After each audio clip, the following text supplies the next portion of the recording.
Oi, gente, tudo bem com vocês? Bom, havia falado em alguns vídeos atrás sobre as emoções e até mesmo citei um pouquinho da tristeza.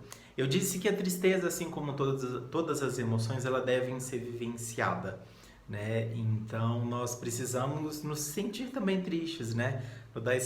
Nos dar esse direito de vivenciar a nossa tristeza.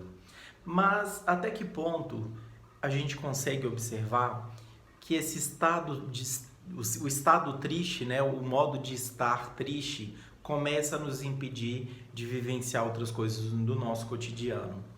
Que ponto a gente pode pensar que a tristeza começa a se tornar patológico e nos atrapalhar no nosso cotidiano? Muitas das vezes as pessoas confundem tristeza com depressão. É aí que é o ponto, né? Tristeza é um sentimento. Emoção a depressão é um estado depressivo.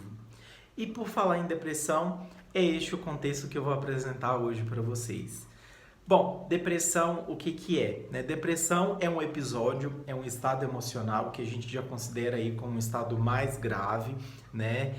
No sentido justamente dessa emoção de tristeza. Né? O que que a gente pode identificar dentro da depressão? A gente entende que tem 3 níveis aí para a gente classificar um episódio depressivo. Então a gente consegue considerar como um episódio leve, um episódio moderado e um episódio grave.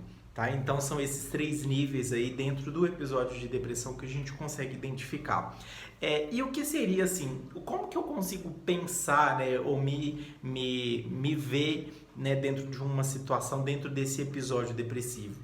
Então é legal a gente perceber, né? Geralmente as pessoas que estão nesses estados, ela começa a se sentir um pouco assim ela começa a observar que a concentração e a atenção dela está um pouco mais reduzida, ela começa a se sentir com uma baixa autoestima, autoconfiança muito baixo, né? Então são sensações aí que a gente consegue observar que diminuíram bastante.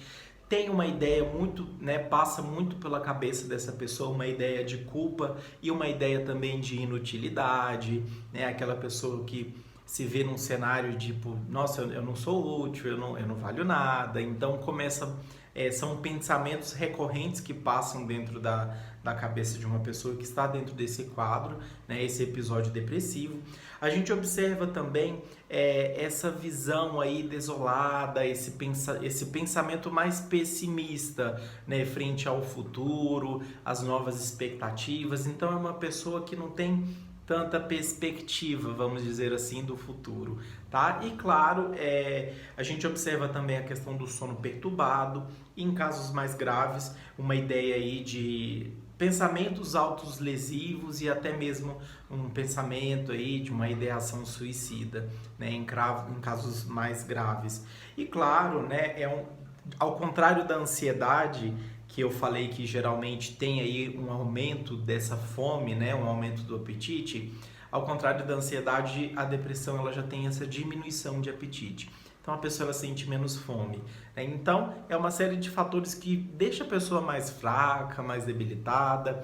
E como que a gente consegue identificar esses 3 cenários, né? Será que a pessoa está numa depressão mais leve, mais moderada, mais grave? Claro que tudo isso é importante fazer um diagnóstico bem detalhado, tá? Então é importante procurar um psicólogo, em alguns casos mais graves também, né? Além do psicólogo, um psiquiatra também. E como que a gente identifica, né? Os casos mais leves, geralmente em torno aí de 3 a 4 sintomas, né, apresentando aí dentro dos quais eu citei, a gente já pode, né, se pensar em um quadro ou um episódio depressivo, né? Mas claro, né, é importante que essa pessoa passe por uma avaliação psicológica, né? Então o psicólogo vai fazer esse diagnóstico de acordo com a análise e com a anamnese que ele for fazer no paciente. Tá? Em casos mais moderados, a gente consegue observar já que essa pessoa começa a se sentir, né, a necessidade de um distanciamento social. Então a gente consegue já observar aquelas pessoas que já não têm ânimo para nada, não quer tomar banho, não quer sair de casa, não quer ter contato com ninguém.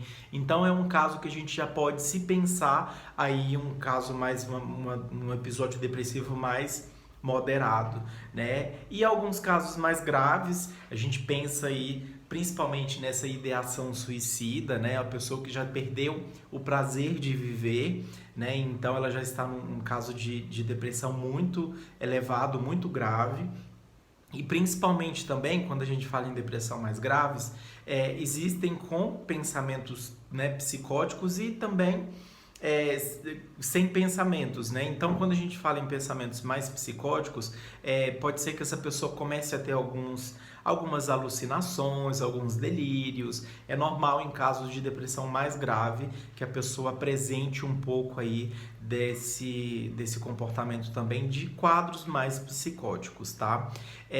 Bom, como eu disse, né, claro, essa apresentação aí, esses vídeos que eu estou fazendo não é com o intuito de cada um aí se diagnosticar, é mais no sentido de orientar, né? Então, essa orientação ela é válida para todo mundo, né? Para nós, para nossa família, para a gente observar uma pessoa, que às vezes a gente observa que a pessoa já está um pouco mais afastada, já não tem aquele prazer de viver, então fica aí um indício para você levar essa pessoa a procurar uma ajuda, né? E eu não citei, mas em casos também mais graves de depressão, é importante, né? Assim como também que essa pessoa faça um acompanhamento medicamentoso, às vezes tem essa necessidade para fazer esse acompanhamento juntamente com o psiquiatra, né? Então, além do psicólogo, é importante também, em casos mais graves, que essa pessoa comece a fazer um acompanhamento medicamentoso, tá?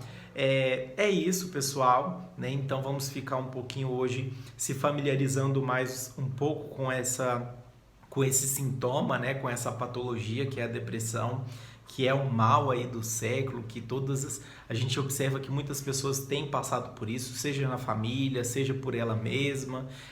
Então fica aqui o meu carinho, o meu abraço e